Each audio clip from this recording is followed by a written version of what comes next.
What is up, everyone? Dan the Cardman back again. We have another submission return from OCE, so let's jump straight into it. Now, for those of you that have seen a submission return from these guys before and understand what my association is with them, you can jump ahead to me showing the grades. I just want to quickly show for the newcomers.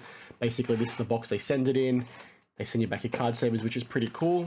As I just mentioned, I've got an association with them, so they reached out to me a few months ago now and said, Daniel, we're a new grader. We want to try and get some reviews for our product. We'll grade some cards for you for free. So they've been doing that for me every now and then. I've got a discount code that I'll get to in a sec that you guys can use now as well. But some of you new guys might say, well, Daniel, you call out some of these new graders. You call out some of these, people that are trying to capitalize on the boom within the hobby all the time. Why did you associate with a new grader? Well, they reached out to me, and obviously I put my thinking cap on. I was like, okay, I'm not going to put myself associated with a brand that I think is doing things the wrong way. So when I saw new grader, I inherently thought, the same thing that all these other new graders do, and that is charge an arm and a leg. So most of these new graders you would have seen are charging 30, 40, 50 bucks because PSA was charging double that. So they're like, well, let's charge a small amount, even though we're nobodies. We're going to charge half of what PSA is charging and people will still use us. Whenever I saw that, I thought it was pretty poor form. The one thing OCE did really, really well was they came out and charged $10 up front. Now, that was significantly less than everybody else at the time. I think the next cheapest offering here in Australia was $30 or $40. They charged $10 Australian, then they changed it to $8 Australian. Now it's back to $10 Australian. Now, that's primarily the reason why I maybe decided to go with these guys, right? Because at $10 a card Australian, which is about $6, $7 USD each, you can't go wrong with regards to grading your PC cards, okay?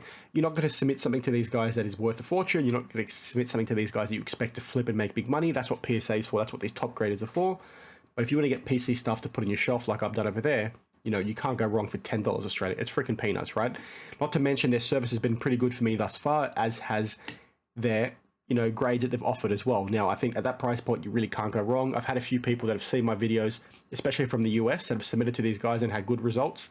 Again, these slabs are very similar to, CSG and CGC, not the same shape, but in terms of feel and clarity, they feel the same. Their labels look really cool. I'll talk a little bit more to that as we flip through the cards.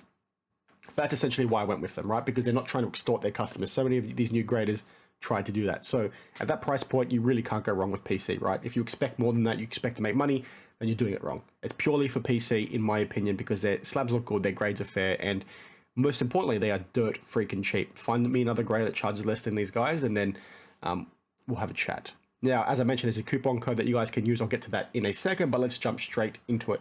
So I sent in 10 more Dragon Ball Z cards. There is 110 in there from what I can see because the label is gold, as you can see there. If you weren't aware, OCE do 3 different kinds of labels based on your grade. So if it's under 8, you get a white label. If it's over 8 and less than 10, you get a silver label, which is what these are. And then if it's a 10, you get that gold label, which is pretty cool. So this first card here is an error card that I submitted that I pack pulled myself. So this is from Dragon Ball Z Art Box Series 3. It got a 9. I wasn't expecting it to do too well, to be honest, because there's some corner damage and things like that. I just sent it in because it is double stamped, so I wanted that for my PC. This next card is from the Dragon Ball Z Hero Collection, which is a Japanese set. Again, it got a 9. I'm not sure why. I think one of the corners is nicked, which I assume is why I got such a poor grade. But again, 9 is not too bad. And their labels look pretty cool, as you can see. They're nice and prismatic, and they do use sleeves as well, which is pretty cool. The next one is, I think, a base card. No, it's a Prism insert from the Hologram Archive Edition, I want to say. No, it's not. Completely wrong. It's Dragon Ball Z Art Box Series 4. Again, got a 9. The surface and corners let me down. I think this one is a bit scratched. You can sort of see some print lines in there, but this is a cool card from the set. The refractor doesn't really pick up on camera, but that's not too bad. This is from the Dragon Ball Chromium set. This one got a 9. Again, pretty much got these graded because I want them for my shelf, or I might just flip them for quite cheap to some fellow Dragon Ball fans, because these Dragon Ball Chromium cards are actually quite rare, in case you were wondering, but they look pretty cool, right? Another one from the same set. This one here is of Krillin, 9.5, nice.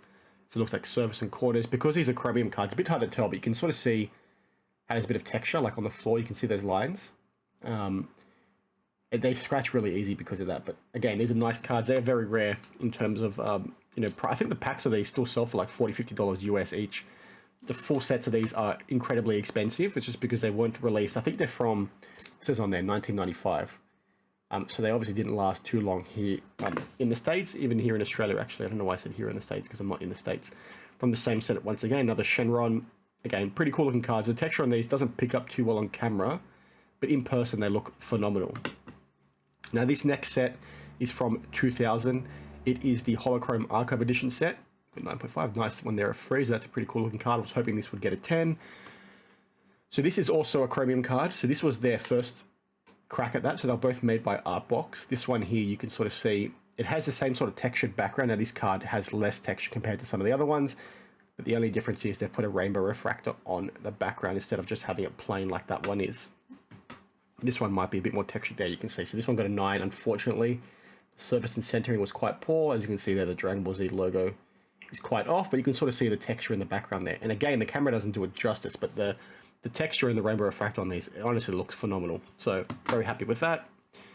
Next one from the same set again. Again, you can sort of see really good texture there. So this one got 8 because of the surface, and I missed this when I sent it in. You can sort of see that. I just saw it in the reflection, so I can get it to show up again. There's basically like a big, you can sort of see there, right? That's on the card there. You see there? That's on the card, not on the slab, which is a bit annoying. So I think this was in my no grade pile, and then I just shoved it in by accident. So it is what it is. Obviously this one got a 10, as you can see, it's a gold label. The surface was a slight scratch on this one, but again, very happy with that because this is from the Dragon Ball Chromium set.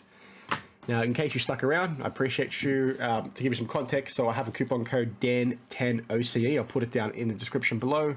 They've told me that it's active now, so basically if you use that code, you get 10% off. I think I get a bit of a kickback on that as well. I just want to disclose that. I'm not sure how that kickback works, if I get a piece of that as commission or something along those lines, but I have to confirm. But essentially that's what they were discussing.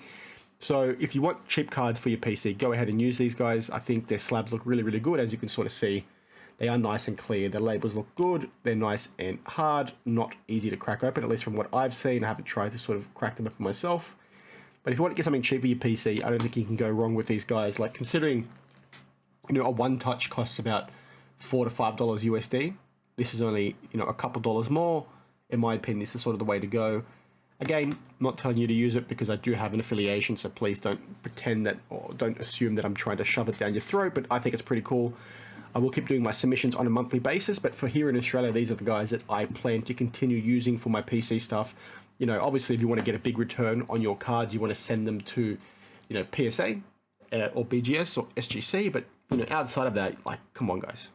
Why would you pay, you know, 30, 40 bucks to go to HCA? Why would you pay, even though I've used HCA in the past, why would you pay 30, 40 bucks to use some of these random graders in the US and here in Australia, where you can get, like, for 20% of the cost to get the same thing done, and you're probably going to have the same resale value, to be honest, because, you know, it doesn't make sense if you want to try and maximize profit to go with one of these small graders, right? There's a reason why we have the pillars. These guys aren't pretending to be a pillar of the hobby like some of these other new graders, like I touched on at the very start. I know I'm rambling now, but some of these new guys can be charged 30, 40 bucks up front because PSA work. Like, that stuff is ridiculous in my opinion. You're a new grader. You need to, you know, try and earn some respect from your customers. Maybe, you know, heaps of people start using these guys and they start realizing, you know what, their grades are pretty fair. So they start charging more, and then people start appreciating them more because they start paying more for it because they understand the value they're getting from that grade. But for the time being, these new graders that are coming in and charging a fortune without that, you know, prestige is utterly ridiculous in my opinion. Like, there is no prestige outside of PSA, SGC, or BGS in my opinion, or CSG. I want to put them in the same bucket. So thanks for watching. Hope you liked the slabs. Let me know your thoughts down below. If you do plan on using them, please use the coupon code because you'll get a nice 10% discount. And as always, thanks for watching, and I'll see you in the next one. Cheers.